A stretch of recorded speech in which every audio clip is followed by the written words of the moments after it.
ഞാൻ ഇന്നലെ ഒരു സ്റ്റഡിയിൽ വായിച്ച സ്റ്റഡിയുടെ ലിങ്ക് ഞാൻ താഴെ കൊടുത്തേക്കാം. നിങ്ങളിങ്ങനെ ആലോചിച്ച് നോക്കി, എന്തുകൊണ്ടായിരിക്കും ഈ ഭർത്താവില്ലാത്ത ഭാര്യയ്ക്ക് ആയുർദൈർഘ്യം കൂടുതലും ഭാര്യ ഇല്ലാത്ത ഭർത്താവിന് ആയുർദൈർഘ്യം കുറയാൻ വരിക? അത് വേറെ ഒന്നും കൊണ്ടല്ല, രണ്ട് കാരണമാണ് എനിക്ക് തോന്നിയിട്ടുള്ളത്. ഒന്നാമത്തെ, ഇപ്പം ഭർത്താവില്ലാത്ത ഭാര്യയെക്കുറിച്ച് നോക്കുക.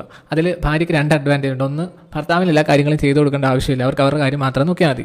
രണ്ടാമത്തത്, ഭർത്താവില്ലാത്തൊരു ഭാര്യ, അതായത് അച്ഛനില്ലാത്ത അമ്മയാവുമ്പോൾ അവരുടെ മക്കൾ അമ്മയെ കൂടുതൽ കെയർ ചെയ്യുന്നുണ്ടാവാം. എനിക്ക് തോന്നുന്ന റീസണാണ്. രണ്ടാമത്തേതെന്ന് പറഞ്ഞാൽ ഈ ഭാര്യ ഇല്ലാത്ത ഭർത്താവിന് ആയുർദൈർഘ്യം കുറവാണെന്ന്. സത്യമാണ്. 60 വയസ്സിന് ശേഷം, അത് ഈ കണക്കിൽ മാത്രമല്ല, 60 വയസ്സിന് ശേഷം കേരളത്തിലും ഇന്ത്യയിലുള്ള പുരുഷന്മാരിലെ ഡിപ്രഷൻ എന്ന് പറയുന്നത് 30 തൊട്ട് 40% വരെയാണ്.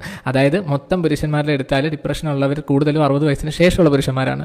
അതും വിഭാര്യരായ പുരുഷന്മാരാണ്, അതായത് ഭാര്യയില്ലാത്ത, ഭാര്യ ഭരണപ്പെട്ട ഭർത്താക്കന്മാരാണ്. അതിൻ്റെ കാരണം എന്തായിരിക്കും? അതിന് രണ്ട് കാരണങ്ങളുണ്ട്. ഒന്ന്, നിങ്ങൾ എത്രയൊക്കെ വഴക്കുണ്ടാക്കിയാലും നിങ്ങൾ എത്രയൊക്കെ അടിയുണ്ടാക്കിയാലും നിങ്ങളോട് എത്ര ഇഷ്ടമില്ലാത്ത ഭർത്താവിന്, ഭർത്താവിന് ഉള്ളിൽ നിങ്ങളോട് സ്നേഹം കാണും. അപ്പോൾ നിങ്ങൾ നഷ്ടപ്പെടുമ്പോഴത്തേക്കും അവരെന്തായാലും ഒബ്വിയസ്ലി ഇമോഷണലി വീക്കാവും. അതൊന്ന്. രണ്ടാമത്തത്, ഒരു ഭർത്താവിൻ്റെ എല്ലാ കാര്യങ്ങളും ചെയ്തു കൊടുത്തിട്ടുണ്ടാവും അവരുടെ ഭാര്യ ആയിരിക്കും. സോ ഒബ്വിയസ്ലി അവർ നഷ്ടപ്പെടുമ്പോൾ അവരവരുടെ ജീവിതത്തിൽ ഒറ്റപ്പെടും. അവർക്ക് വേണ്ടതെല്ലാം ചെയ്തു കൊടുക്കാൻ മറ്റൊരാളുണ്ടാവില്ല. പിന്നെ ഈ പുരുഷന്മാരെ സംബന്ധിച്ചിടത്തോളം പ്രായമായി കഴിഞ്ഞാൽ സ്ത്രീകളെ പോലെ മക്കളോട് സഹായം തേടുക എന്ന് പറയുന്ന കാര്യം അവർക്കില്ല.